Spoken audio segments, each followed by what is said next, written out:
주실 하나님의 말씀은 마가복음 14장 1절에서 11절까지의 말씀입니다. 신약성경 79면에 있습니다. 마가복음 14장 1절에서 12절까지의 말씀입니다. 봉독하겠습니다. 이틀이 지나면 유월절과 무교절이라 대제사장들과 서기관들이 예수를 흉계로 잡아 죽일 방도를 구하며 이르되 밀란이 날까 하노니 명절에는 하지 말자 하더라. 예수께서 베다니 나병 환자 시몬의 집에서 식사하실 때 한 여자가 매우 값진 향유 곧 순전한 나드 한 옥합을 가지고 와서 그 옥합을 깨뜨려 예수의 머리에 부으니 어떤 사람들이 화를 내어 서로 말하되 어찌하여 이 향유를 허비하는가. 이 향유를 300데나리온 이상 팔아 가난한 자들에게 줄 수 있겠다 하며 그 여자를 책망하는지라. 예수께서 이르시되 가만두라. 너희가 어찌하여 그를 괴롭게 하느냐. 그가 내게 좋은 일을 하였느니라. 가난한 자들은 항상 너희와 함께 있으니 아무 때라도 원하는 대로 도울 수 있거니와 나는 너희와 항상 함께 있지 아니하리라. 그는 힘을 다하여 내 몸에 향유를 부어 내 장례를 미리 준비하였느니라. 내가 진실로 너희에게 이르노니 온 천하에 어디든지 복음이 전파되는 곳에는 이 여자가 행한 일도 말하여 그를 기억하리라 하시니라. 12 중에 하나인 가룟 유다가 예수를 넘겨주려고 대제사장들에게 가매 그들이 듣고 기뻐하여 돈을 주기로 약속하니 유다가 예수를 어떻게 넘겨줄까 하고 그 기회를 찾더라. 아멘. 처음처럼 사랑하기라는 제목으로 목사님 말씀 선포해 주시겠습니다. 귀한 찬양 감사합니다. 예루살렘으로 올라가는 길에서 예수님은 세 차례에 걸쳐서 앞으로 있을 일에 대해서 말씀하셨습니다. 즉 인자가 많은 고난을 받고 장로들과 대제사장들과 서기관들에게 버림받아 죽을 것을 말씀하신 것입니다. 마가복음에서는 본문에서부터 그 고난과 죽음이 본격적으로 시작됩니다. 오늘 1절에 보시면 이틀이 지나면 유월절과 무교절이다 하였습니다. 유월절은 하나님이 이스라엘 백성을 애굽에서 구원하여 낸 사건을 기념하는 날입니다. 때는 히브리어로는 니산월 14일 하루입니다. 우리가 쓰는 태양력으로는 보통 3월과 4월 사이에 해당합니다. 니산월 14일이 유월절이라면 그 다음 날부터 한 주간, 즉 니산월 15일부터 21일까지가 무교절입니다. 이스라엘 백성이 출애굽 전날 밤에 누룩 없는 떡을 먹었는데 그때 이를 기념하는 날입니다. 둘 다 출애굽으로부터 비롯되었고 유월절에 이어서 바로 무교절이 진행되기 때문에 보통 구분하지 않고 이렇게 말하곤 합니다. 이런 유월절과 무교절에는 일을 하지 않았습니다. 쉽게 말하면 먹고 놀았습니다. 그런데 아무 뜻 없이 먹고 노는 것이 아니라 먹고 놀면서 출애굽과 관련한 성경 이야기를 말하고 랍비들의 주석이나 또 설명을 곁들여 나누었습니다. 뻔할 법한 출애굽 이야기를 식사 때부터 그냥 밤 늦게까지 계속하곤 하였습니다. 그런데 출애굽이 무엇인가 한번 생각해 보면요, 하나님이 이스라엘 백성을 애굽에서 구원하시고 해방하신 사건입니다. 그래서 출애굽 이야기를 계속해서 나누다 보면 하나님의 구원 또 하나님의 해방에 대한 기대가 커질 수밖에 없고 또 흥분하기 일쑤였습니다. 누군가 메시아를 자처하며 나를 따르라고 하면 당장이라도 따를 것처럼 그렇게 들썩였습니다. 예수님이 유월절에 맞추어 예루살렘으로 오실 때에 수많은 사람들이 주목한 까닭이 바로 여기에 있습니다. 갈릴리에서 예수님의 말씀을 듣고 또 예수님이 하신 일들을 모두 지켜본 사람들은 과연 예수님이 누구인지를 묻고 또 따졌습니다. 분명 범상치 않은 인물인 것은 확실하였습니다. 그래서 얼마 전 살펴본 대로 사람들은 예수님을 세례 요한이나 엘리야와 같은 위대한 선지자로 여겼습니다. 그런데 베드로를 비롯한 제자들은 예수님을 메시아로 고백하였고 예수님도 그 고백에 긍정적으로 반응하시면서 제자들과 사람들의 기대가 한껏 부풀어 올랐습니다. 그래서 예수님께서 예루살렘으로 오실 때에 사람들이 어떻게 환호하였는가 보면 어떤 사람들은 자기의 겉옷을 벗어서 예수님께서 가실 길에 깔았다 합니다. 또 다른 사람들은요, 들에서 나뭇가지를 베와서 또 예수님 가실 길에 폈습니다. 그리고 앞에서 가고 뒤에서 따르면서 다 외쳤던 말이요, 호산나 찬송하리로다 주의 이름으로 오시는 이여였습니다. 그러니까 예수님에 대한 기대가 얼마나 컸는지를 잘 알 수 있는 대목입니다. 그런데 예수님에 대한 기대가 커지면 커질수록 또 불편한 사람들이 있었는데요.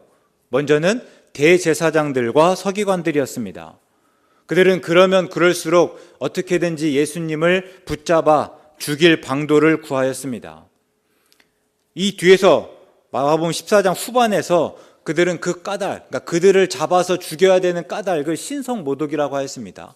마치 예수님이 하나님의 아들인 것처럼 말하고 행동하기 때문이다라고 한 거예요. 그런데 마가가 그 전부터 이야기하는 왜 그들이 예수님을 죽이려고 했는가에 대해서 말하는데요. 먼저는 두려움입니다. 마가복음 11장 18절에 보면요, 대제사장들과 서기관들이 듣고 예수를 어떻게 죽일까 하고 꾀하니 이는 무리가 다 그의 교훈을 놀랍게 여김으로 그를 두려워함일러라 말하고 있습니다. 그러니까 예수님의 말씀을 들은 사람들이 그 예수님에게 빠져들고 예수님을 따르게 되는 것이 두려워서 이제는 예수를 죽여야겠다 생각했다는 거예요. 그리고 다른 하나는 시기입니다. 마가복음 15장 10절에 보면 이는 그가 대제사장들이 시기로 예수를 넘겨준 줄 알미러라 말하고 있습니다. 여기서 그는 빌라도입니다. 그러니까 당시에 명절에는 백성들이 요구하는 죄수를 놓아주는 전례가 있었는데 빌라도가 예수를 놓아주면 되겠냐 물었습니다.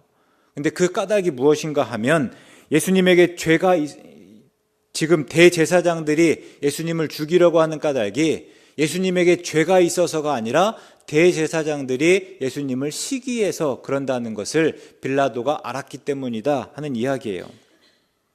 그러니까 이 두 가지를 보면요, 대제사장들과 서기관들은 백성들이 예수님을 지지하자 예수님을 두려워하고 또 예수님을 시기하여 죽일 방도를 구하였던 것입니다.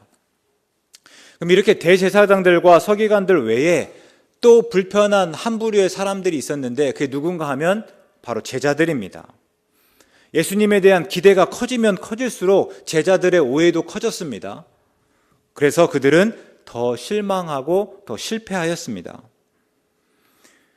다시 예루살렘에 오는 길에서 예수님은 제자들에게 제자도에 관해서 말씀하셨습니다. 먼저 말씀하셨던 게 무엇이죠? 예수님을 따른다는 것은 자기를 부인하고 자기 십자가를 지는 일이다 하셨습니다. 그런데 제자들이 어떻게 반응하였는가 하면 그렇게 말씀하셔도 불구하고 곧바로 누가 큰지를 가지고 서로 다투었습니다.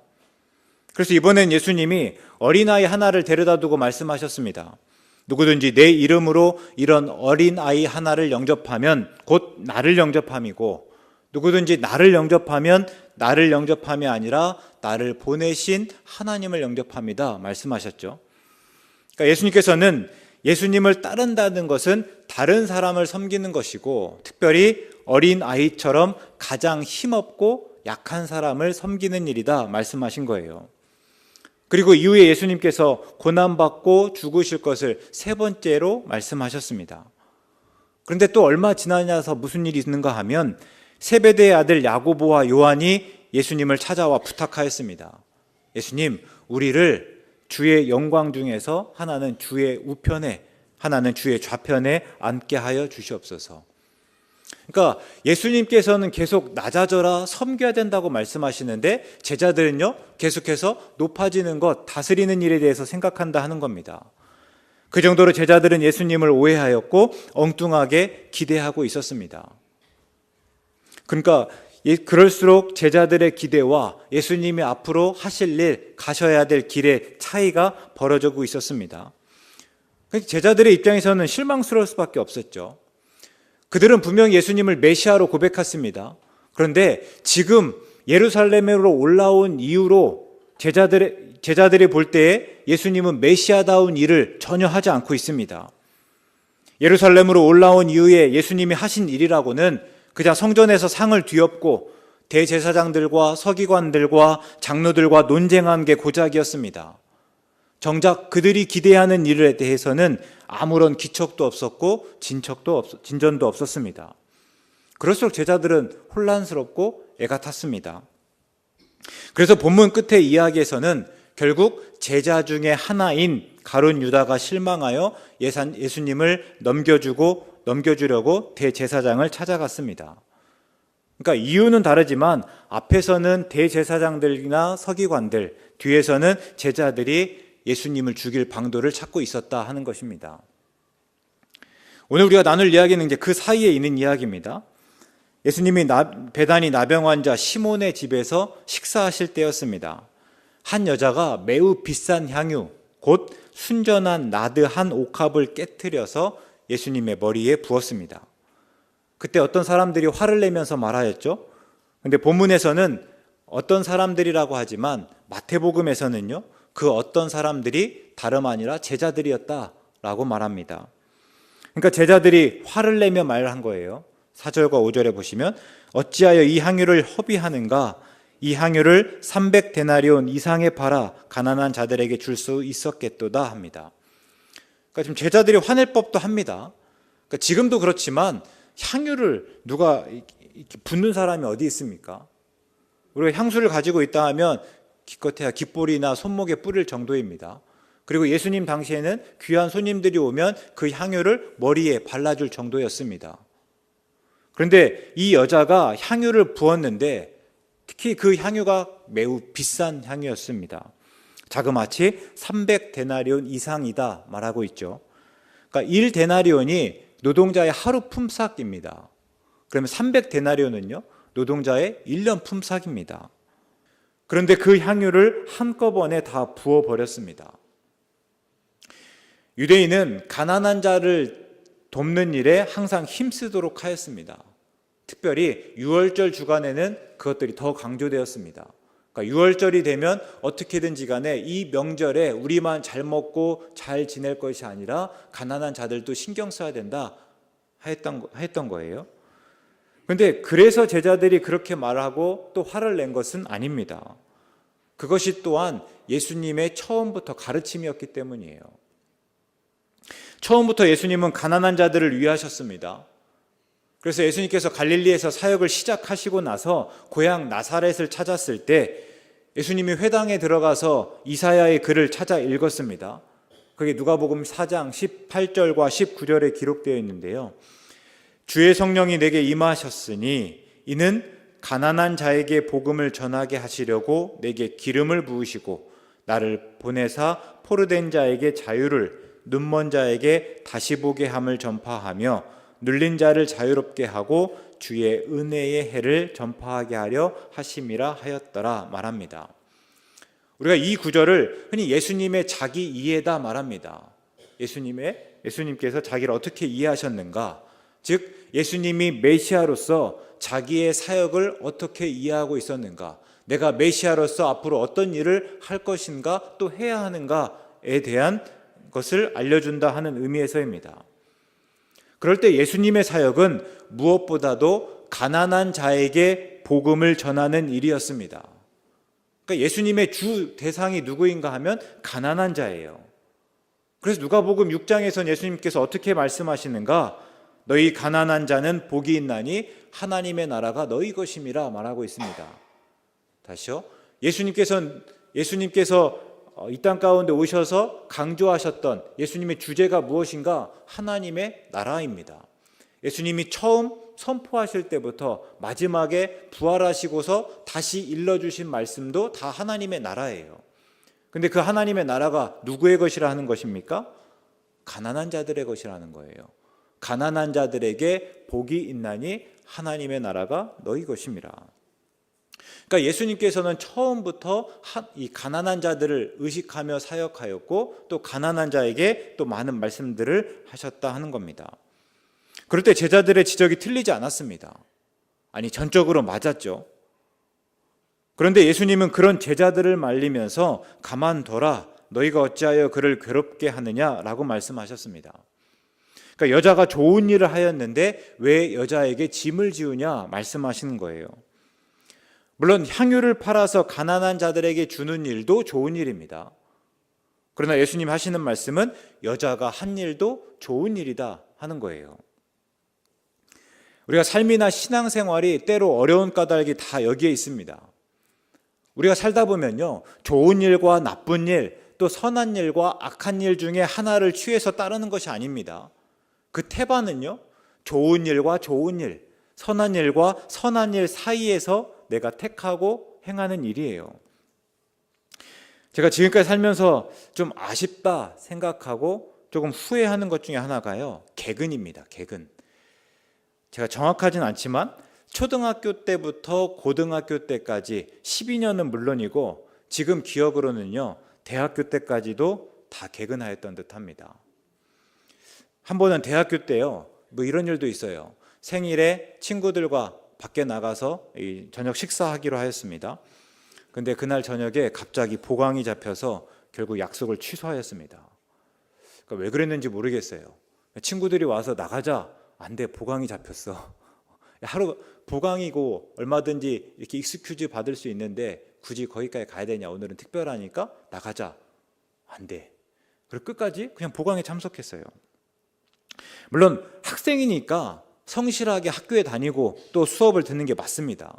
그러나 어느 순간에는, 특정한 때에는 분명 수업보다 더 가치 있고 또 우선되는 일이 있었을 텐데 그것을 선택하지 못했던 것입니다. 그러니까 삶은 이처럼 가치 있는 일 사이에서 더 가치 있는 일을 찾는 것의 연속입니다. 당시 랍비들도 이런 두 가지 선한 일 중에서 상대적으로 무엇이 더 중요한지를 따지곤 하였습니다. 그중 하나가 가난한 자에게 돈을 주는 일과 죽은 자를 묻어주는 일이었습니다. 무엇이 더 중요합니까? 랍비들은 후자라고 하였습니다. 가난한 자들에게 돈을 주는 일은 아무 때나 할 수 있지만 죽은 자를 묻어주는 일은 딱 그때만 할 수 있고, 또 돈을 주기만 하면 되는 것이 아니라 내가 수고하여 직접 섬겨야 하기 때문이다 라고 말하였습니다. 이게 7절에서 예수님의 말씀이기도 합니다. 가난한 자들은 항상 너희와 함께 있거니와 나는 너희와 항상 함께 있지 아니하리라. 그러니까 예수님께서 가난한 자의 형편을 아무렇지 않게 여기거나 그들을 돕되 그냥 편의에 따라 도와라 이렇게 말씀하시는 것이 아닙니다. 가난한 자들은 항상 도와야 합니다. 다만 지금은 예수님이 죽을 때가 얼마 남지 않았습니다. 그리고 여자는 예수님의 장례를 준비하였다는 점에서 여자가 한 일이 정당하다라고 말씀하시는 거예요. 8절입니다. 그는 힘을 다하여 내 몸에 향유를 부어 내 장례를 미리 준비하였느니라. 당시의 장례에서는요, 시신에 기름이나 향유를 바르고 세마포로 쌌습니다. 예수님은 여자가 한 일을 앞으로 있을 그 일을 미리 한 것으로 여겼습니다. 그래서 여자가 한 일은 허비가 아니라 오히려 마땅하고 더 나아가 칭찬받을 만하다 하신 거죠. 물론 여자는 예수님의 죽음을 알지 못하였습니다. 또 예수님의 장례를 미리 준비하겠다는 의도가 없었습니다. 다만 예수님의 사랑 혹은 예수님의 은혜에 반응하여 향유를 부었을 것입니다. 요한은 본문의 이 한 여자를 마르다의 자매 마리아라고 하였습니다. 그럴 때 그의 오빠 나사로, 언니 마르다, 그리고 마리아는 예수님의 사랑을 많이 받았습니다. 나사로는 죽은 나사로를 살려주시기까지 하지 않았습니까? 그러니까 여자는 그 사랑과 은혜에 반응하였을 뿐입니다. 혹 마리아가 아니더라도 분명 그 여자는요, 큰 병을 낳았거나 아니면 가늠하다 잡혀온 여자처럼 용서를 받았거나 7 귀신이 들었던 막달라 마리아처럼 귀신을 쫓아내준 누구일 것입니다. 그러니까 예수님에게 받은 그대로 예수님을 사랑하였습니다. 우리가 사랑에 대해서 알지 않습니까? 사랑하면요, 때로 모든 형식을 깨뜨리고 상식을 뛰어넘습니다. 그러니까 단순하게 모든 것을 다 내어줍니다. 여자는 그렇게 예수님을 사랑하였고 예수님은 그 일을 자신의 장례를 준비한 일로 여겼다 하는 것입니다. 그래서 예수님께서 말씀하십니다. 9절인데요. 내가 진실로 너희에게 이르노니 온 천하에 어디서든지 복음이 전파되는 곳에는 이 여자가 행한 일도 말하여 그를 기억하리라 하시니라. 그러니까 예수님께 아무런 조건 없이 드린 사랑은 온 천하 어디에서든지 복음이 전파되는 곳에서는 기억할 만한 일이고 제자들의 마땅한 모습이어야 한다 하는 의미입니다. 그럼 우리에게 묻지 않을 수가 없어요. 오늘 우리 예수님의 제자로 살아가는 우리의 모습은 어떻습니까? 예수님께서 그 여자를 통해서 우리에게 말씀하시는 것, 특별히 제자들에게 말씀하시는 것은 무엇입니까? 아낌없이 줄 수 있어야 된다. 하나님 사랑해야 된다 하는 겁니다. 그럴 때 오늘 제자로 살아가는 우리는 어떤가 하는 거예요. 오랫동안 예수님과 함께 했습니다. 이제 우리는 예수님의 가르침이 무엇이고 또 어떻게 행동해야 되는지를 제법 잘 알고 있습니다. 그러면 예수님의 사랑을 어떻게 고백하고 또 예수님을 어떻게 사랑하고 있습니까? 본문을 묵상하면서 대제사장들과 서기관들, 제자들, 여자, 그리고 예수님의 입장이 되어서 한 번쯤 따져보았습니다. 근데 많이는 제자들이었어요. 그래서 제자들의 심정이 어떻고 지금 제자들이 무엇 때문에 화가 나고 또 왜 그렇게 말하는지 충분히 이해할 수 있었습니다. 심지어 예수님이 여자를 두둔하고 오히려 칭찬할 때에는 불만이 커져서 아니 예수님 본인에게 그런 것은 괜찮은 것입니까? 라고 따지는 마음이 들기까지 합니다. 그런데 이런 제자들의 입장에서 한참을 머물다 보면 문득 여자가 부럽습니다. 제자들은 왜 향유를 허비하냐? 향유를 팔아 가난한 자에게 줄 수 있었지 않냐라고 말하였지만 실은 여자가 예수님에게 부어드린 향유가 아까웠을 것입니다. 그런데 여자는 주저없이 옥합을 깨고 향유를 부어드렸습니다. 그러니까 제자들에게 너무나 아까운 일인데요. 제자들은 절대 지금 할 수 없는 일인데 여자는 아무렇지 않게 그 일을 행하는 거예요. 제자들에게 아까운 일을 여자는 그 일을 옥합을 깨고 향유를 부어드렸다 하는 겁니다. 왜 그런가? 그만큼 예수님의 사랑이 크고 그 은혜에 감사해서입니다. 근데 제자들도 그럴 때가 있었습니다. 처음 예수님께서 제자들을 부르셨을 때 제자들은 감격하였습니다. 어부를 부르시며 내가 너희로 사람 낚는 어부가 되게 하겠다라고 말씀하셨을 때 그래서 제자들은 미련 없이 이 배와 그물을 버리고 예수님을 따랐습니다. 평생 사람들의 수군거림을 듣고 손가락질 당하였던 세리들은 예수님이 부르시고 또 예수님이 상대해 주시는 것만으로도 너무나 즐거웠습니다. 그래서 예수님의 제자는 아니었지만 12제자는 아니었지만 삭개오의 예를 보면 예수님께서 부르시고 예수님께서 그의 집에 들어가겠다 말씀하셨을 때요 자기가 소유의 절반을 가난한 자들에게 주겠습니다 라고 말하였습니다. 또 혹 내가 지금까지 누구의 것을 속여서 빼앗은 것이 있다면 내 갑절이나 다 갚겠습니다 이렇게 이야기합니다. 그러니까 이제 내가 예수님을 만나고 나니 예수님의 부르심을 받고 나니 예수님 때문에 예수님을 위해서 내게 소중했던 모든 것을 기꺼이 잃을 만한 감동이 있었다 하는 거예요. 예수님의 부르심을 받았을 때에 내가 알 수 없는 기쁨과 평안 속에 있었다 하는 것이죠. 그런데 지금은요, 예수님을 통해서 높아지고자 하는 마음뿐입니다. 그냥 냉랭해진 마음으로 여자의 뜨거운 사랑을 비판하고 있습니다. 사무엘하 6장에서 다윗이 예루살렘을 새로운 수도로 정하고 그곳에 하나님의 궤를 가져왔습니다. 하나님의 궤가 다윗성으로 들어올 때에 다윗과 온 이스라엘 백성이 즐거워하며 나팔을 불었습니다. 또 다윗은 그 앞에서 속옷이 드러나는 줄도 모른 채 춤을 추었습니다. 그때 그 모습을 보고 있던 아내 미갈이 속으로 다윗을 업신여겼습니다. 그리고 나중에 다윗에게 말하기를 당신이 속옷이 드러나는 줄도 모르고 춤추고 있는 그 모습이 마치 방탕한 자가 몸을 드러내는 것 같았고 채통이라고는 도저히 찾아볼 수 없었다 라고 말합니다. 미갈은 어려서부터 왕궁에서 자라며 왕궁의 예절을 익혔습니다. 그래서 어떻게 처신해야 하고 또 채통을 지킬 줄 알았습니다. 그러나 다윗이나 온 이스라엘 백성들이 기뻐하는 이유로 함께 기뻐하지 못하였습니다. 다윗이나 온 이스라엘 백성이 기뻐할 때에 함께 기뻐하지 못하고 함께 춤추지 못하였습니다. 제자들이 이와 같습니다. 가난한 자들을 위하고 그들에게 베풀어야 되는 것은 잘 알았지만 예수님에게 향유를 붓는 여자와 같은 사랑은 없었습니다. 그래서 함께 그 감격을 나누지 못하였습니다. 그럼 오늘 우리가 이와 같지는 않습니까? 우린 예수님을 잘 알고 이제 나름 제자다운 말을 하고 제자답게 행동을 합니다. 우리 신앙생활 한 지가 벌써 몇 년입니까?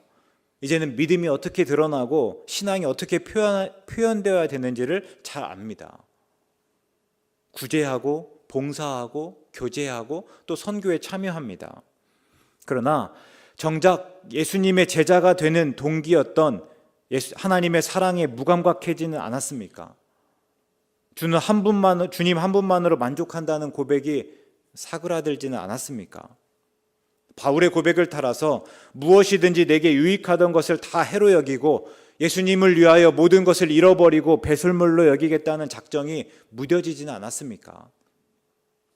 교회의 전통과 신앙의 관습을 따라서 다른 사람의 말과 행동을 판단하면서 다른 사람에게 흠잡히지 않으려고만 애쓰고 있지는 않습니까? 본문의 여자처럼 예수님의 사랑이 너무 크고 좋아서 내 모든 것을 내놓아도 아깝지 않다는 사람들을 보면서 나도 소시적에는 그랬다면서 부러워하고만 있지는 않습니까? 혹 그렇다면, 조금이라도 그렇다면 우리 다시 믿음의 주요 또 온전하게 하신 이인 예수를 바라보고 하나님의 사랑을 곰곰이 묵상하실 수 있기 바랍니다. 하나님의 사랑으로부터 출발하지 않고 그 하나님의 사랑을 온전히 깨닫지 못하면 우리는 늘 은혜에 허덕일 수밖에 없습니다. 하나님이 유일하신 아들을 내어주시고 그 아들이 십자가에 달려 죽으신 까닭을 다름 아니라 나를 사랑해서 내 죄를 용서하고 나를 구원하기 위해서라고 알지 못하면 우리는 절대 예수님의 머리에 향유를 붓지 못합니다. 가난한 자들에게 얼만큼의 돈을 줄 수는 있을지 모르겠어요. 그러나 여자처럼 향유를 허비할 수는 없습니다. 신앙생활은 본문의 제자들처럼 하는 것이 아니라 여자처럼 해야 합니다. 하나님의 큰 사랑을 깨닫고 그 사랑에 대해서 내 사랑으로 갚아가는 거예요. 물론 절대 갚아지지 않습니다. 오히려 내가 갚으려고 하면 할수록 하나님의 사랑은 더 커지고 내 사랑은 한없이 부족하게 여겨질 것입니다. 그런데 저는 그렇게 신앙생활하고 싶어요. 하나님의 큰 사랑을 깨닫고 날마다 어떻게든지 간에 그 사랑을 갚아가기 위한 모습으로 살고 싶다 하는 거예요.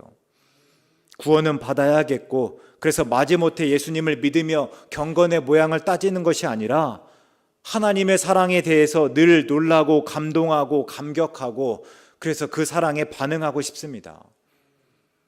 그것이 본문에서 예수님이 제자들에게 요구하는 일이고 오늘 우리에게 주시는 도전이에요. 다른 사람이 사랑하는 방식을 판단하지 말고 네가 그 사랑하는 사람이 되라 하는 거예요. 네가 여자처럼 사랑하는 사람이 되어야 된다 하시는 말씀이죠. 바울이 에베소 성도들을 위해서 기도하였습니다. 에베소 3장 17절부터 19절까지의 말씀을 제가 세 번역으로 한번 읽겠습니다. 아버지께서 믿음으로 말미암아 그리스도를 여러분의 마음속에 머물게 계시게 하여 주시기를 빕니다. 여러분이 사랑 속에 뿌리를 받고 털을 잡아서 모든 성도와 함께 여러분이 그리스도의 사랑의 너비와 길이와 높이와 깊이가 어떠한지를 깨달을 수 있게 되고 지식을 초월하는 그리스도의 사랑을 알게 되기를 빕니다. 그리하여 하나님의 온갖 충만하심으로 여러분이 충만해지기를 바랍니다. 바울의 기도대로 저 또한 이렇게 우리를 위해서 기도하겠습니다. 우리 모두가 예수님의 사랑을 온전히 깨달아 충만하여지기를 바랍니다. 그래서 우리가 처음처럼 예수님을 사랑하실 수 있기를 바랍니다. 그래야만 우리의 모든 믿음과 신앙생활이 의미를 가집니다. 힘을 가집니다. 기쁨과 즐거움을 회복할 수 있습니다. 그 사랑이 우리 안에 풍성하게 나누어질 때에만 오늘 우리는 제자처럼이 아니라 여자처럼 예수님의 머리에 향유를 부을 수 있기 때문입니다. 그래서 오늘 우리가 이 말씀처럼 오늘 다시 우리 안에서 우리가 하나님의 사랑을 온전히 묵상하고 깨닫는 과정 가운데 다시 한번 처음 그 사랑의 마음을 회복하실 수 있기를 주의 이름으로 축원합니다. 알겠습니다. 사랑의 하나님, 우리가 하나님의 사랑을 언제나 크게 깨닫기 원합니다. 그것을 위해서 예수님을 바라보고 묵상하겠습니다. 그때마다 그 사랑의 너비와 길이와 높이와 깊이가 어떠한지를 깨닫게 하시고 그 사랑에 대해 우리의 사랑으로 갚아갈 수 있도록 도와주옵소서. 예수님의 이름으로 기도드립니다. 아멘.